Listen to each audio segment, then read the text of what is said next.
matter with these simple steps. Rescan your Digi boxes and look for Highland TV on the list. Make sure to reposition your antennas for those watching through digital smart TVs. Catch us beyond the screen through our social media platforms on the Regional News Group Luzon Facebook page and RNG Luzon YouTube channel. So hit that notification bell for more updates. Calling out all business owners. Optimize your sales with Highland TV and the Regional News Group Luzon. Establish your e-commerce and put up your brand with the fastest rising TV and free-to-air digital channel in the region. Be our partner and call us at 074-637-3947 or send us a message at rngluzon@gmail.com or via our Facebook page.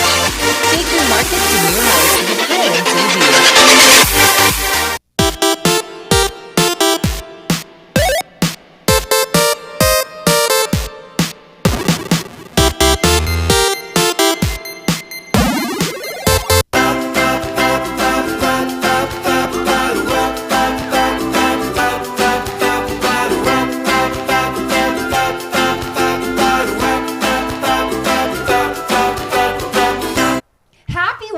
Morning sa atin. Morning Barkada, nagbabalik na naman ang raketera at madiskarteng mamshi na magbibigay sa inyo ng ngiti.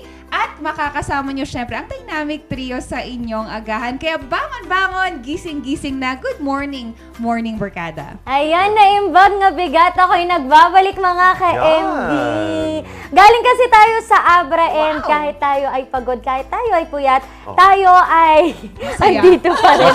Tayo ay masaya pa rin. Tayo ay andito pa rin para magdala ng good vibes this Wednesday morning ang nag-isa pong Randy Guzman. At nakumpleto na nga ang inyong dynamic trio ngayong umaga. Kaya naman ang susunod naming misyon, kompletuhin ang inyong mga umaga. Gising-gising, bangon-bangon na po. Nagbabalik ang inyong gentle giant, Charles Limon. Oo nga pala, kasi fresh from baul. Yan. Oo. Alam nyo, hindi tayo nagkakatagpo-tagpo parang Lunes wala okay ka. lang.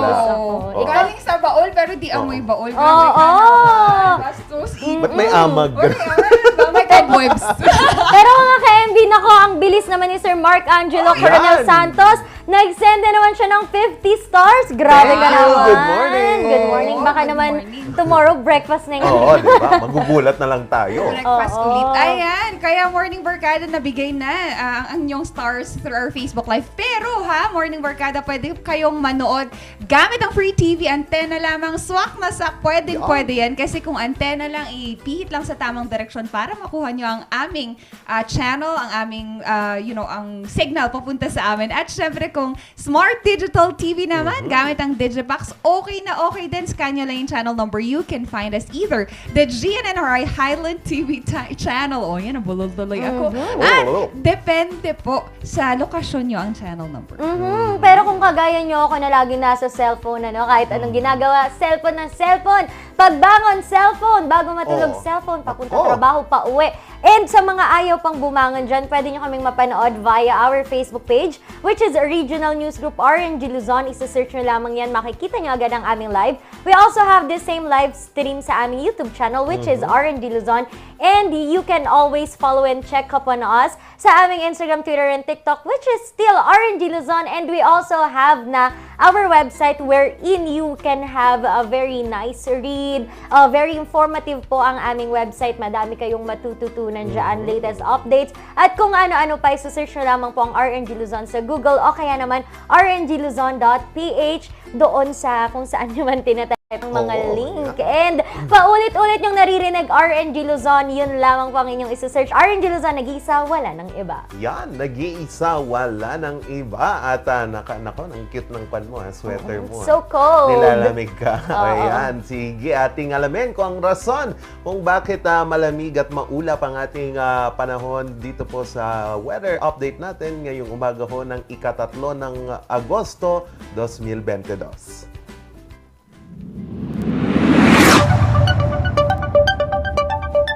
Sa ating latest weather update ngayong umaga, patuloy pa rin pong makakaranas ang Northern Luzon, partikular na ho ang Region 1. Kasama na po dito ang Ilocos Sur, Ilocos Norte, Cagayan, Isabela at buong Cordillera Region dahil pa rin ho dito sa nararanasan natin na habagat. Asahan po ang maulap at maulang panahon dito po sa Northern Luzon mula ngayong umaga hanggang mamayang gabi.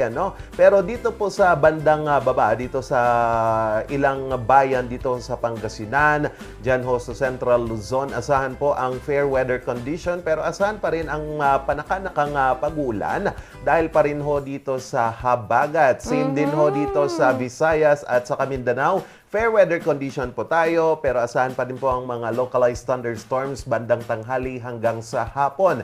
Ang araw natin ay sumikat kaninang 5:40 in the morning at asahan natin itong iinit at asahan natin itong lulubog mamayang 6:25 in the afternoon. At ang pinakabababang temperatura natin, 16 degrees Celsius at asahan lang po na iinit ito sa 22 degrees Celsius. Yan. Kaya pala malamig. Oo. Zero visibility nga. Wag ka nga, parang hindi ka naman nilalamig. Nakikisali ka sa lamig na. Nakikisummer to. Kasi nanggaling ako sa Baol, mainit doon. Diba? Kaya dapat Alright. kala nyo, sige, May ilalaban pansagot. May sagot. Ready. Laban tayo sa Baolan. Morning Barkada, nakikiisa din kami.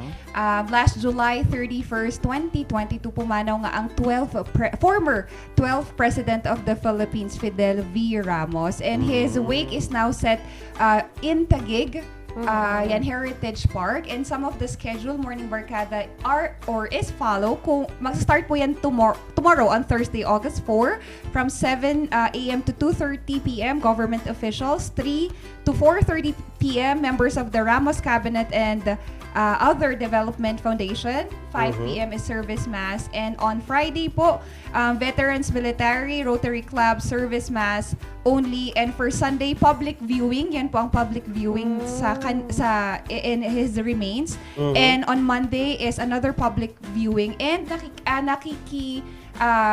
they're humbly asking po that the family members are asking that for anyone who wishes to send flowers, instead make a contribution to one of his charitable institution that is close to his heart. One is Veterans Memorial Medical Center, Philippines Red Cross, Hero Foundation Incorporated, Center for Health Improvement and Life Development, and other more. So sana, sabi nila, instead of giving those flowers po, hindi na.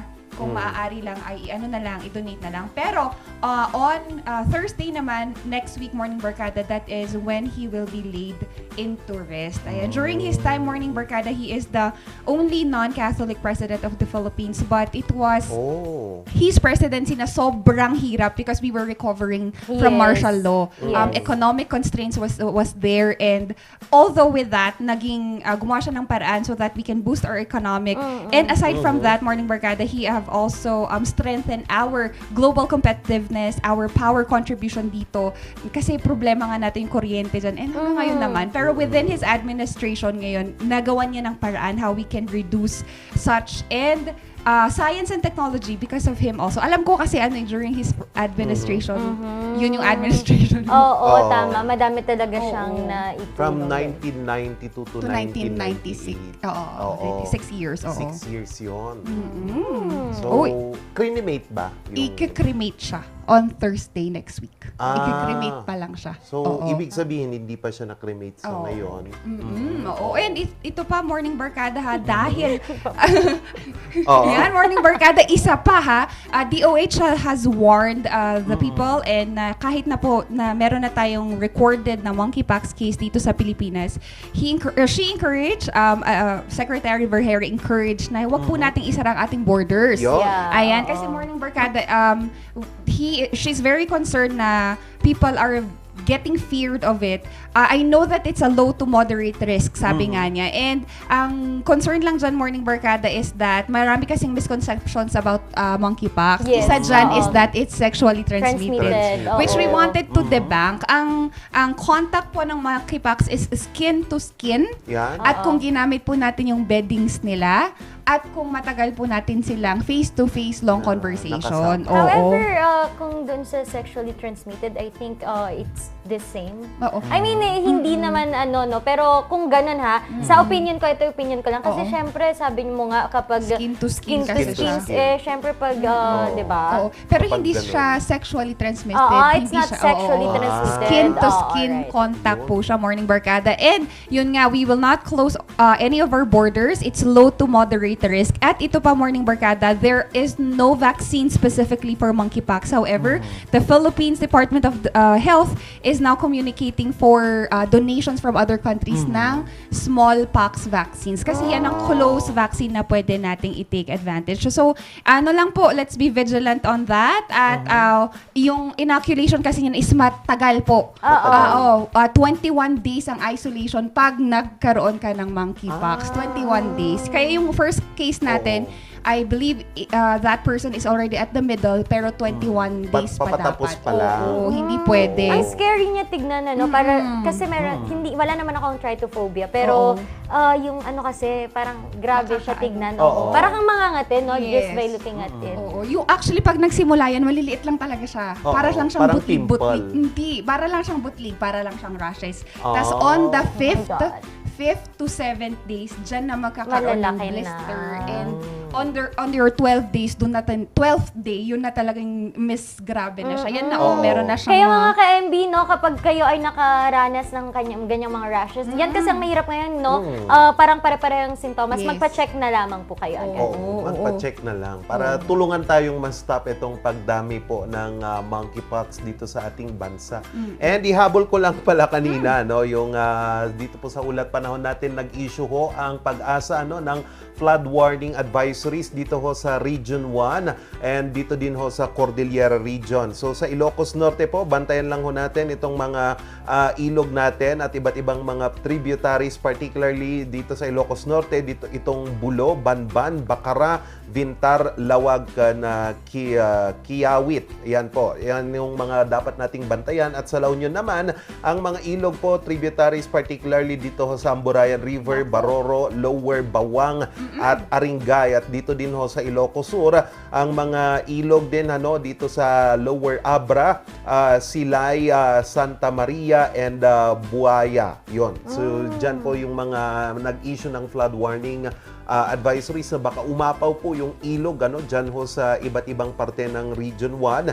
And then same ho dito sa Cagayan Valley and dito ho sa Cordillera Region. So bantayan lang ho natin kasi kinagulat po noong isang araw or noong Lunes ng mga kababayan natin dito ho sa bayan ng Lamot, itong bigla ang pagragasan ng tubig baha at putik kung saan 3 barangay ho ang apektado. Ayon po sa pamahalang bayan ng Lamot, aabot sa 51 na family ang apektado ng flash flood kung saan nakabalik din sila. Pero ang problema, merong isang partially damaged na bahay. Nako. Dahil sa lakas ho ng agos, nasira ho yung isang bahay. Pero ongoing naman na ho yung pagbibigay nila ng kanilang tulong para sa mga naapektuhan. And speaking of bahay, nako, kung magpapatayo kayo ng bahay, make sure na meron kayong parking lot. Kasi Ay, nga po, naku! ito nga po, Uy, yun yung naku. maganda. Oo, tama. Kasi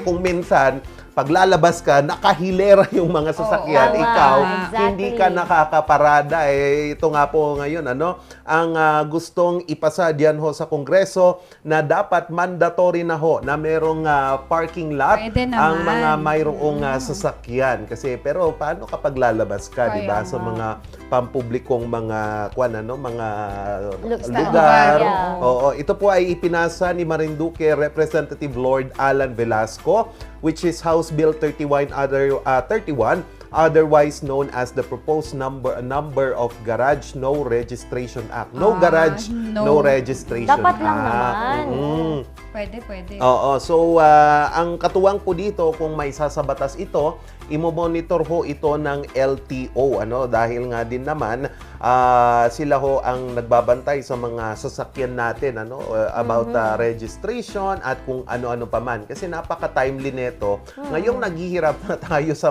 kung saan pa pwedeng i-road widening. Yung road widening, ginawa namang parking lot. Yeah. So, this is a good idea, pero kailangan pa nating tignan yung ating mga kababayan kung kaya ba nilang mag-provide ng parking lot. Kasi meron yung mga kahit maliit yung bahay nila, Opo. they still manage to buy a car. Oo, yun doon nga. ba? 'Di ba may sasakyan ka din? Oo. May parking lot. Siyempre, mas pwede Oo. pa kahit 3 motor doon sa mga makikipark, pwede. Naku, 50 per may day, parking Char. lot kami, ha? Oo, yan. 50 per day. Maganda yan. Kapag yung kapitbahay mo, walang parking lot, alam mo ang tawag doon? Ano? Si Sandara Park. Nakikiparada sa mga harap ng mga, ewan ko ba, basta maghanap kayo ng parking lot. Kainis. Pero meron yung nakita ko dito sa Quezon City. Ang ganda ng ginawa niya. Ano? Kasi 2-story yung Bahay kanilang niya. bahay. Oo. Dito sa harap, hindi naman maganda na kuan. Merong Parking, sasakyan, oo. tapos ansikip pag lalabas ka. Ang ginawa niya ng elevation na oo. ramp and then tapos flat dito sa second floor. So kapag Taas naman magpa-parking nun. siya, nakakaya niya nga napanood ko sa Parang kung ako yun, hindi ko kaya. Parang pag sa ramp, syempre, Oo. accelerate Ika-clutch mo ako. yan, oh. Hindi, mag-accelerate Ay, ako. Pag accelerator. accelerate kung gano'n, baka Baka bumangga sa tumigil. bahay. Dumiretso na. Oo, oo. parking ka na dito sa kwarto. Door to door. Oo, parking na sa Oo, kwarto. pero this is a good idea Oo, no, it in is. solving Marami. our Levelized traffic. parking ba yung tawag doon? Levelized?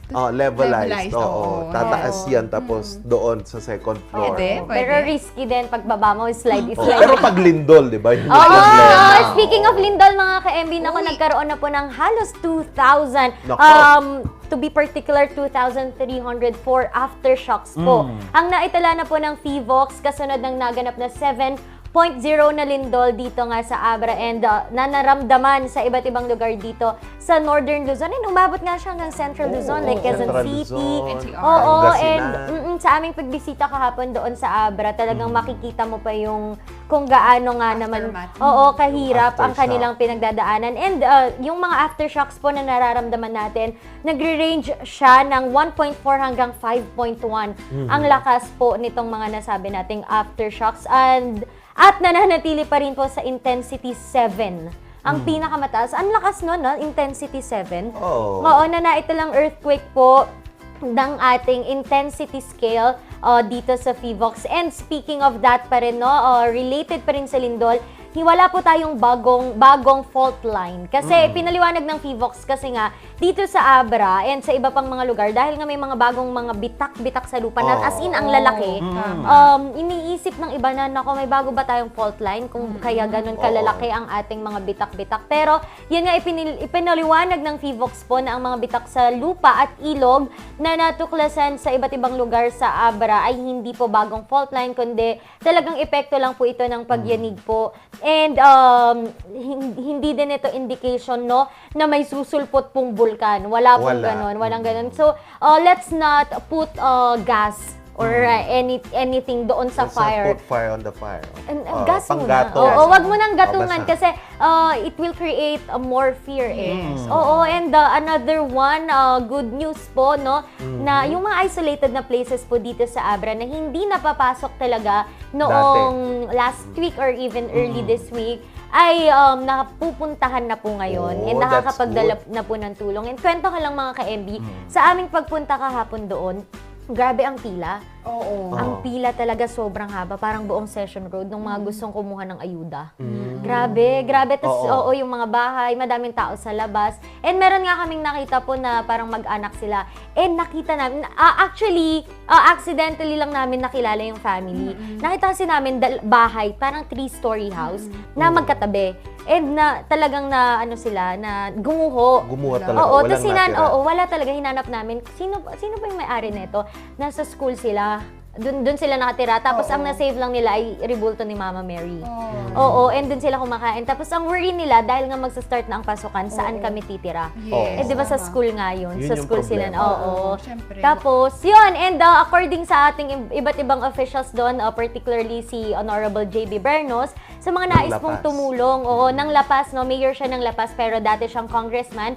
Sa mga nais pong tumulong, wag na daw po kayo magbigay ng cash assistance kasi kapag nagbigay kayo ng cash assistance dito sa ating mga LGU, wala silang mabilhan eh. Hindi agad-agad So, maibibili. in goods dapat. Yeah, in goods na lang po ang inyong Ibigay. Yan po ay according kay Honorable J.B. Bernos po ng La Paz. And yan, let's continue to pray kasi mahirap, grabe. Sa Oo. pictures ka lang nakikita pero pag andun ka na pala, yung bahay bangking, Dun mo ang mararamdaman. dami pala talagang, nakakaawa pero nakakatuwa pa rin. Madami pa rin nakangiting mga abrenyo. Totoo. Mas Naririnig ngiti mo. pa rin, andun pa rin. And in relationship to that, no, may nagbigay din sila kahapon ng cash assistance led by the Regional Director of OWACAR. And Morning Barkada, just a friendly reminder kasi marami po tayong nakitang komento na ang sinasabi po ay hindi daw po sila nakatanggap kasi ito ay ibinigay po sa mga qualified members of OFW who have been affected with the, the natural disaster. And Morning Barkada, just a friendly reminder,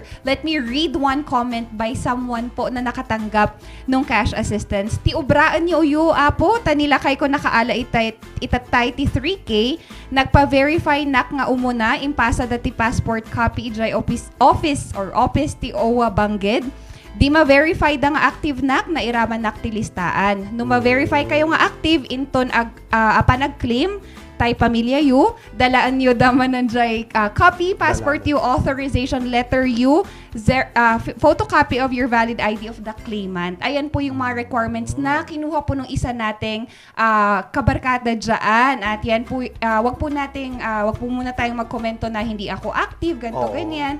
Let's see to it po na everybody would want to be given. Pero yun nga po, we have to be qualified or registered or active member of this OWA para po makuha natin yung tamang assistance. So let's not put so much pressure on them at kasi they're trying to really just help, extend help to everyone that they could. Kaya yan po, Morning Barkada, still good news for our mga kapamilya, kasama dyan sa Bangged Abra. Yan yung good news. Yan yung maganda kapag registered ka with OWA. Yes, Hindi ka yung TNT. TNT, true. Oo. So, sa mga kababayan natin, magpa-register ho tayo sa OWA bago tayo lumipad sa ibang bansa Yes, para po safe pa rin tayo at may parang it's a sort of insurance na din na ibibigay ho ng OWA if in case na may mga mangyaring ganitong kalamidad.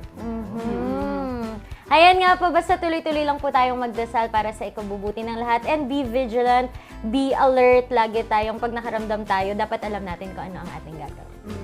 Oo, and Morning Barkada, mamaya tutukan natin ang isa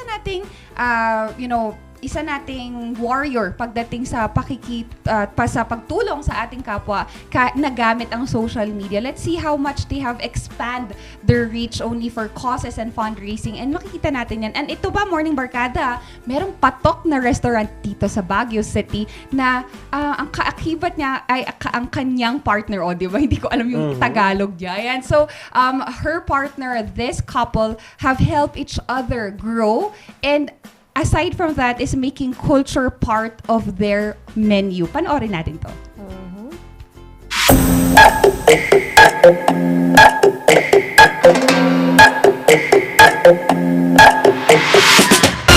Juicy, meaty, and loaded. Ganyan ilarawan ng netizens ang burger patties na gawa ni Maricar Santos mula Marikina City. Well, we started 2015 in Marikina. It was, passion ko lang kasi talaga magluto. And then I tried cooking up with something na parang, well, it started with fishball, snacks and everything. Then suddenly, I was inspired by this burger chain in Manila. Nasabi ko, I think I could come up with something the same or even better quality with that.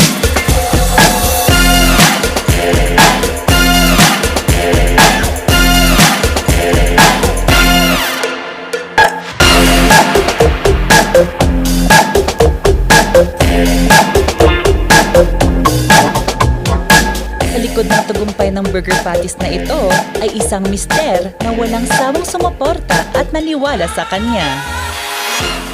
Kailangan namin mag-work kaagad.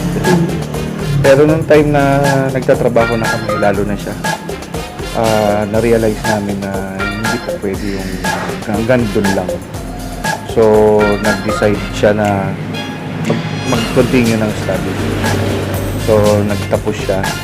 Ako lang nagtrabaho ng para din suportahan na lang din siya.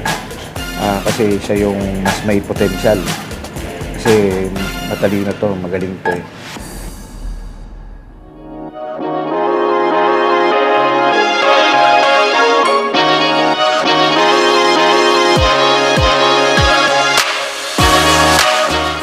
Gaya ng tagumpay ng kanilang relasyon, ang pagpili na maging sentro ang Diyos sa lahat ng kanilang ginagawa, ang dahilan ng tagumpay ng kanilang negosyo.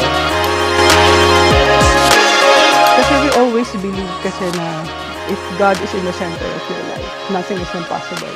And yun din yung naging parang principle ng Gustavo's Burgers. That everything we do, it's always God who provides. Dagdag pa ang pagiging porsigido ni Maricar na gumawa pa ng iba't ibang putahe na pwedeng pagpilian ng kanilang mga customers.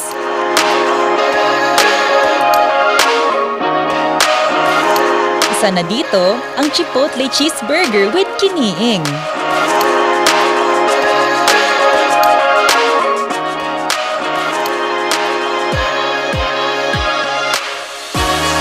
Ang burger ay isa sa paboritong pagkain ng mga Pinoy.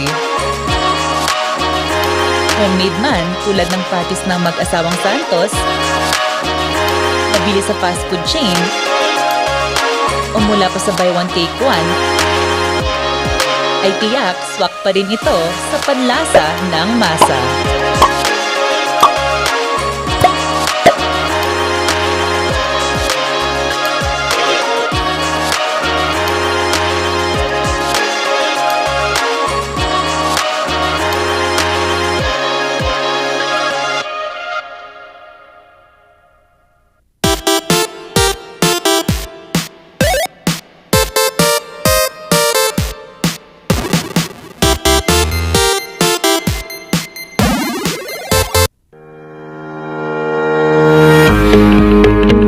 Country Club, the first and only 5-star mountain resort in the Philippines, is fully equipped and ready to welcome you back.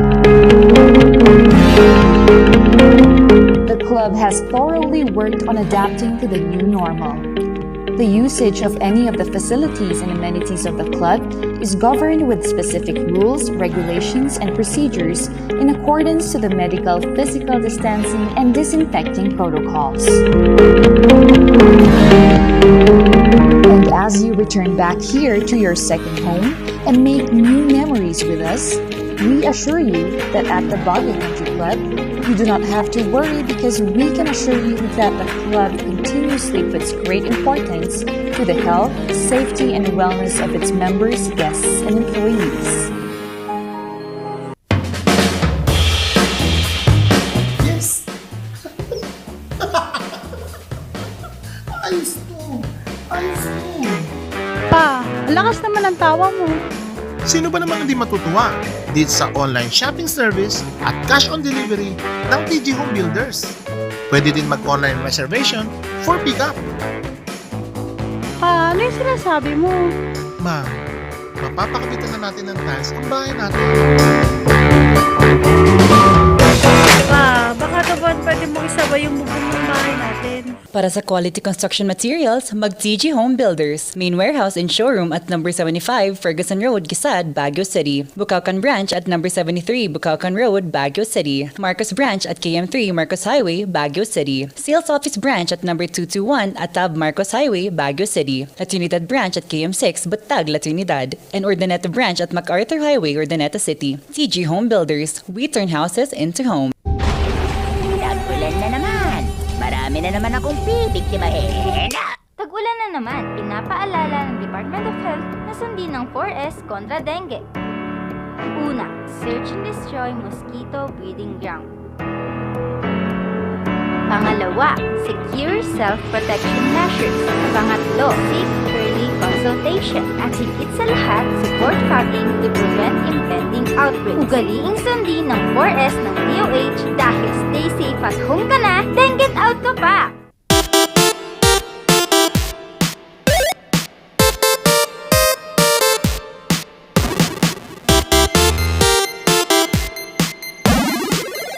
Oras po natin, alas 7:33 na ng umaga. Gising-gising, bangon-bangon na at nagbabalik ang Morning Balitaktakan. Ngayong umaga po ating munang silipin ang mga nagbabagang balita ngayong umaga. Magpunta po tayo ngayon sa Abra kung saan tinututukan na ng NIA or ng NIA ang pagsasaayos po ng mga irigasyong sinira ng lindol sa probinsya ng Abra. Ating alamin yan sa report ni Ren de Guzman.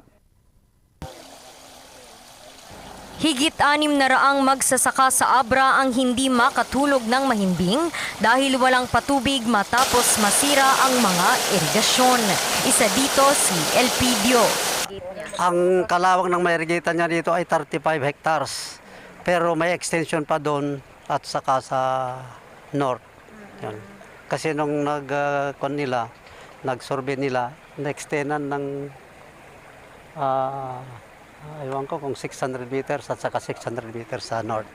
Makikita natin ang pinsalang idinulot ng lindol noong nakaraang linggo dito sa irigasyon sa Tayum Abra. Dahil nga sa mga pinsala, nangangamba ang mga magsasaka kung sila ay makakapagtanim o makakaani pa. Ulan na lamang ang pag-asa nila para mapatubigan ang mga bagong punlang pananim. Anyong sabi nila na gasang-gasatin kung nada. Kas kanyami ko man, nung nakakuha kami, gasang-gasa latan na. No, maapit yun saan, abak ti sugal. Panawagan niya, agad itong maisaayos. Kanina, personal na bumisita ang National Irrigation Administration Cordillera para suriin ang mga irigasyon.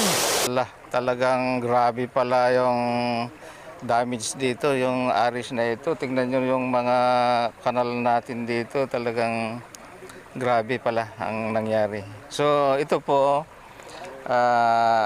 pumunta kami dito para makitignan mismo yung extent yung damage. Kami medyo nag-sympathize kami sa kanila. Ito po talagang addressan namin ito. Hindi Isa lamang ito sa 8 irigasyon sa probinsya na napinsala ng lindol. Ikinatuwa naman ito ng dating congressman at ngayon mayor ng La Paz na si Honorable Minimum of 90% of the economy of the province of Abra depends on agriculture. So if we can irrigate siguro 80 to 90% of the farmlands of the province of Abra, hindi na kami dependent, secured na kami yung pagkain namin dito, and we will be exporting to other places. Noon lamang nakaraang taon, aabot sa 90,434 tonelada ng bigas ang naani ng probinsya ayon sa Philippine Rice Institute. Kaya, posibleng hindi ito maabot muli ng probinsya dahil sa lindol. Ren de Guzman para sa Luzon Headlines. Baba naman po tayo dito sa Pangasinan. Nakikidalamhati po ang pamahalang panlalawigan ng Pangasinan sa mga naapektuhan ng lindol sa Abra. Katunayan, nagpadala na sila ng tulong sa mga apektadong Abreño. Ating alamin yan sa report na ito. Naramdaman sa probinsya ng Pangasinan ang pagtama ng magnitude 7 na lindol. Pero sa pagtama nito ay ipinagpapasalamat ng probinsya na wala itong naging malalang epekto. We experienced, I think, intensity 6 or 7 in the province. There were no major damages to our provincial facilities, building, and our public roads and bridges. Pero kahit hindi apektado, nakikiisa sa pagluluksa ang probinsya sa bangungot na iniwan ng lindol sa Abra. Kaya bilang suporta, nagpadala ang probinsya ng agarang tulong sa mga nasalanta. We also assisted the province of Abra in terms of financial assistance that was given to the League of Provinces of the Philippines, as well as we lent our buses to transport the augmentation force of the BFP, as well as to bring back, I think there were 9 Pangasinenses who wanted to come back to the province. And also we let our wing truck, to carry potable water. That was the initiative of the PNP Pangasinan.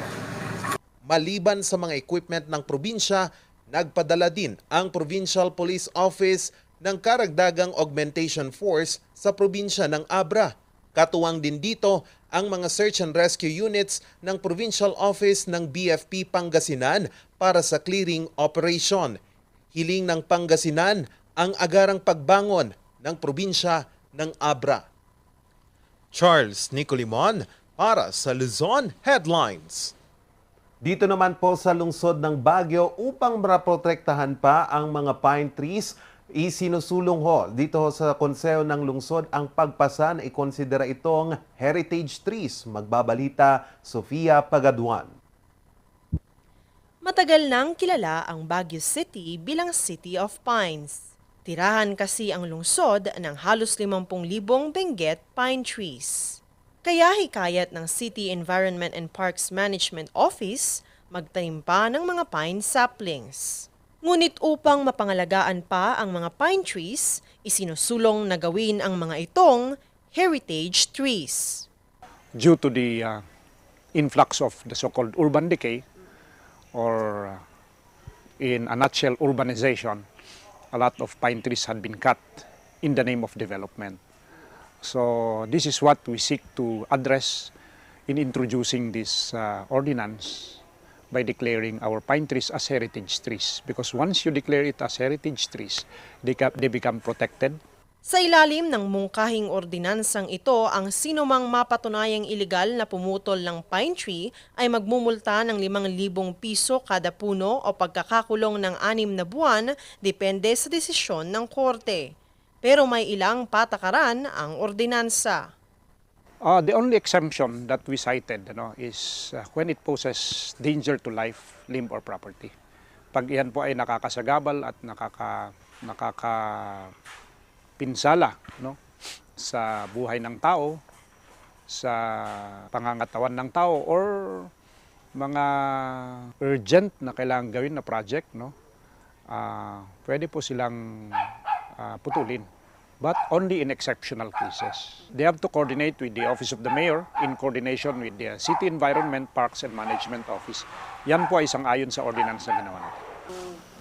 Lumusot na sa unang pagbasa ang nasabing ordinansa.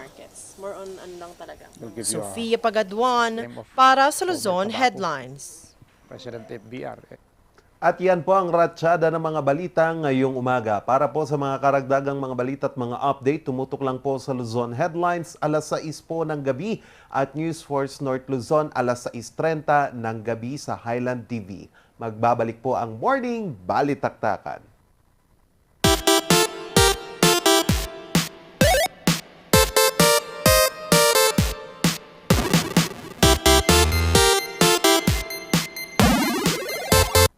Coronavirus. Dahil dito, may mga bagay na hindi mo na magagawa. Ngunit, may katuwang ka. PDA or Pau de Arco Herbal Capsule na may antiviral quercetin at immunity booster. Mag-PDA or Pau de Arco Herbal Capsule araw-araw. Para iwas sakit, iwas virus. PDA. Proteksyon, depensa, alay sa kalusugan. PDA or Pau de Arco Herbal Capsule is available in all leading drugstores nationwide. Another quality product of Aldridge Corporation. For better life. Bulok, maliliit at hindi ba malusog ang inyong mga halaman? Omega Green ang kasagutan.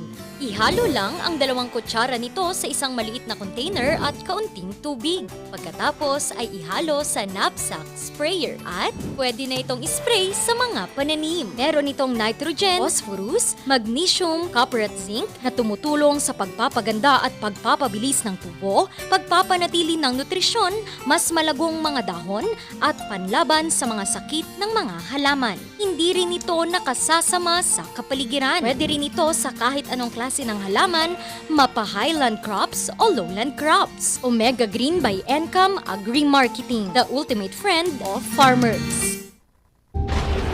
Tag-ulan na naman. Marami na naman akong pipiktimahin. Tag-ulan na naman, pinapaalala ng Department of Health na sundin ng 4S kontra dengue. Una, search and destroy mosquito breeding ground. Pangalawa, secure self-protection measures. Pangatlo, seek early consultation. At higit sa lahat, support fogging to prevent impending outbreaks. Ugaliing sundin ng 4S ng DOH dahil stay safe at home ka na, then get out ka pa!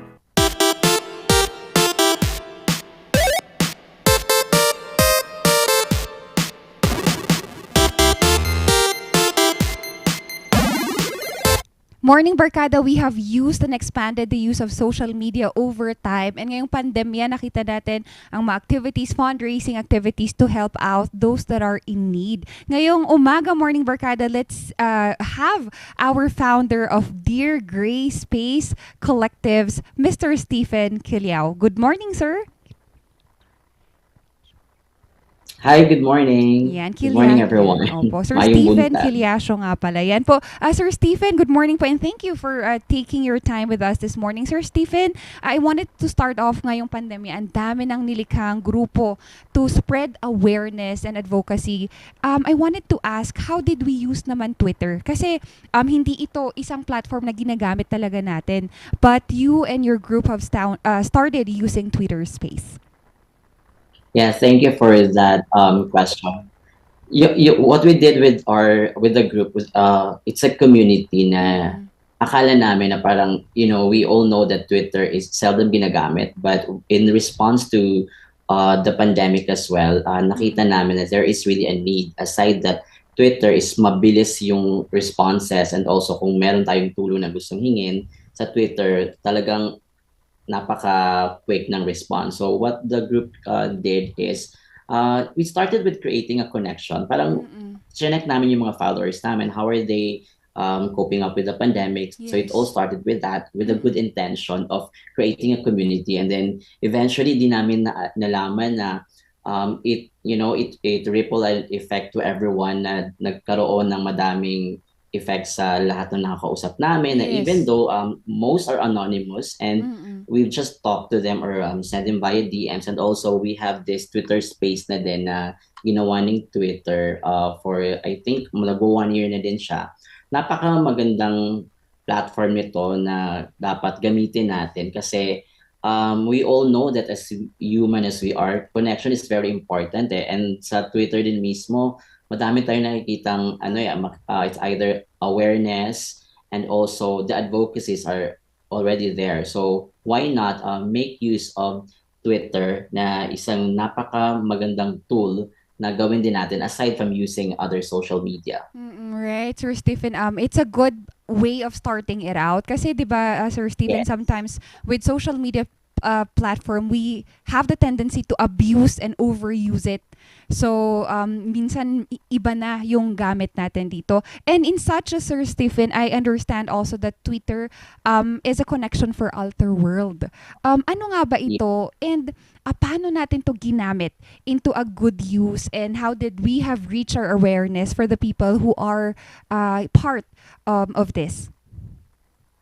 Well, definitely the alter is, of course, it's alter, so it's an alter ego. So ito yung anonymous na gusto lang nating mag-express. And Twitter became a platform that we've used na, alam mo yun, gusto mo lang sabihin yung anong gusto mong sabihin. And eventually, kami ng grupo namin, we make use of that. Because aside that, the number of followers, we also try to create an influence, di ba, na with the Twitter community, makikita mo na madaming mga tao na gusto lang nila ng may kausap. So, napaka-basic lang din ng ano. And then of course from there, makikita din natin na it's also a platform that we can use and share advocacies and Yes. also to spread awareness kung ano yung mga gusto natin gawin. Like sa community namin, we focus on social issues, we focus on Mm. LGBT issues, focus on HIV and other advocacies. And Mm-mm. also, I think nakita din sa video na we also create causes then. Like, Yes. I think we had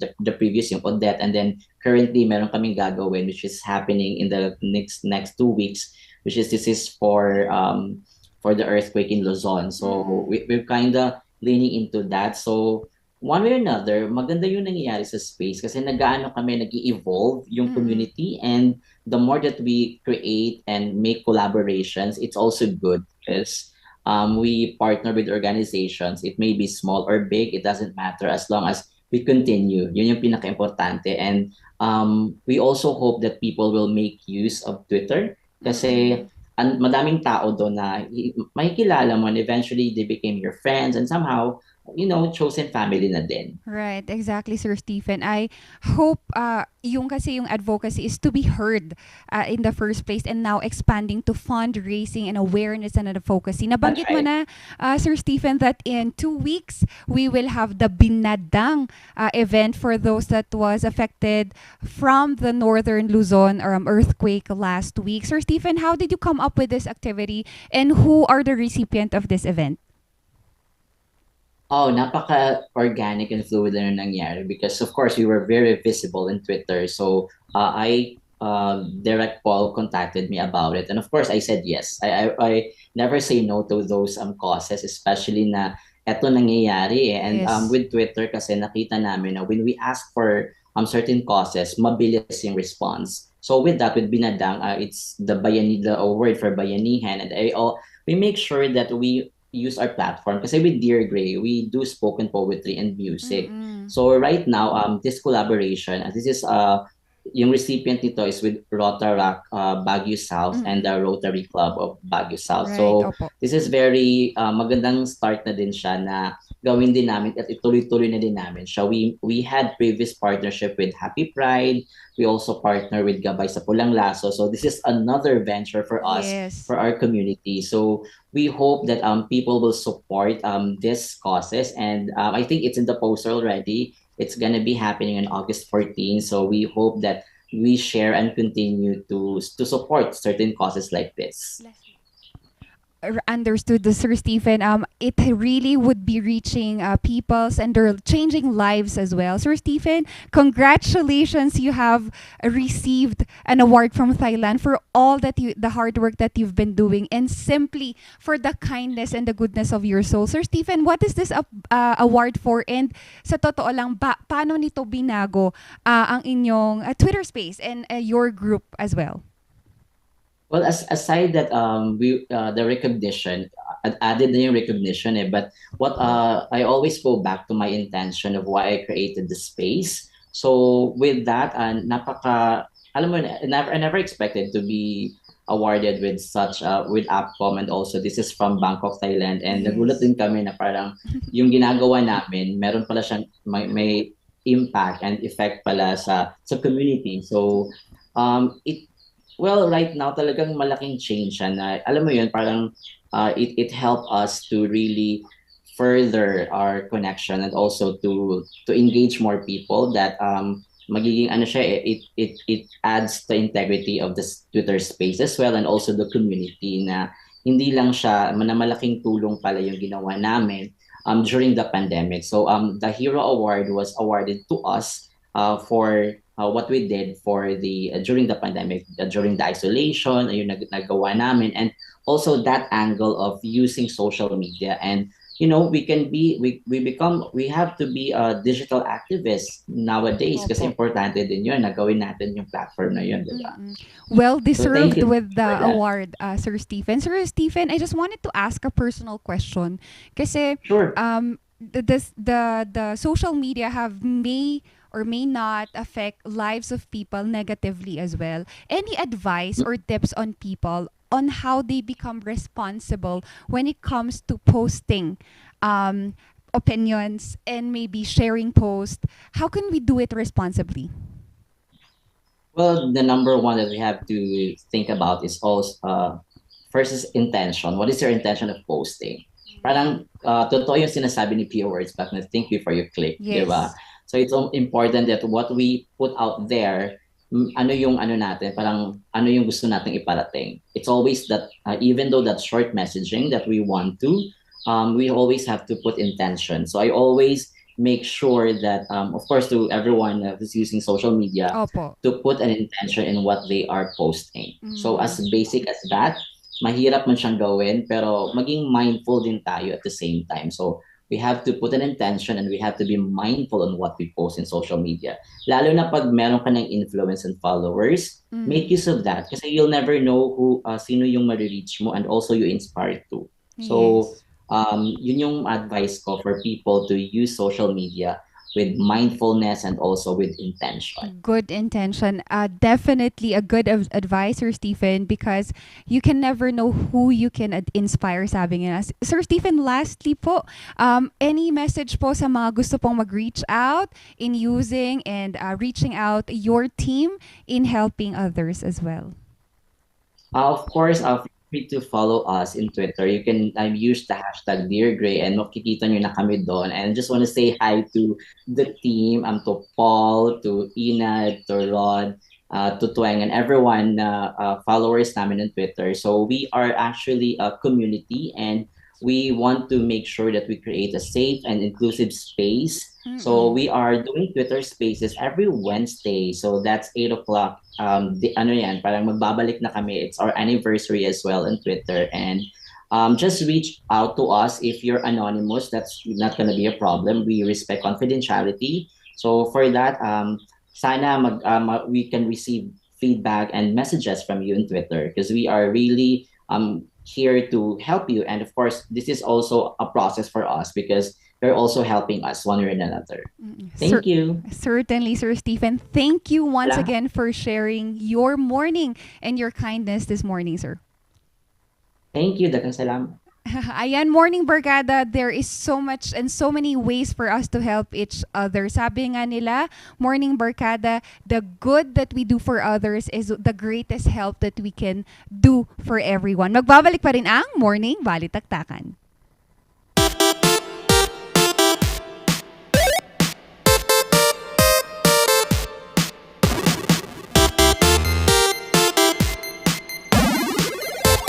Bizarre Music offers a complete line of musical instruments.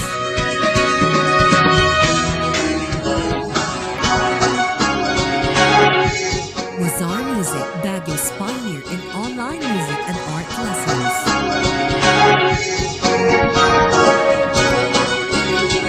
Bizarre Music, bringing music closer to your hearts.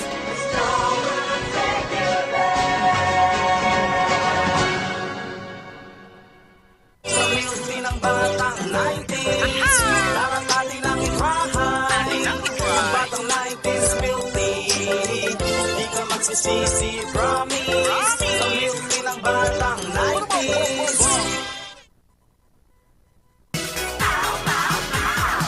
Paulinimen! Masakit ba ang likod, ang kasukasuan? Namimitig o masakit ang iyong kalamnan? May rayuma, arthritis o nahihilo? May stiff neck, flatulence o masakit ang ulo? Sa Paulinimen, ginhaway, garantisado.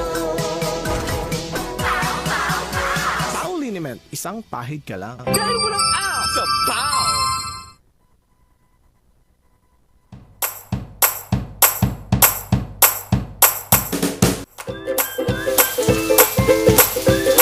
Best sellers that we have are the pork sisig, sizzling liempo, quarter leg, and then we have the sizzling beef pares as well.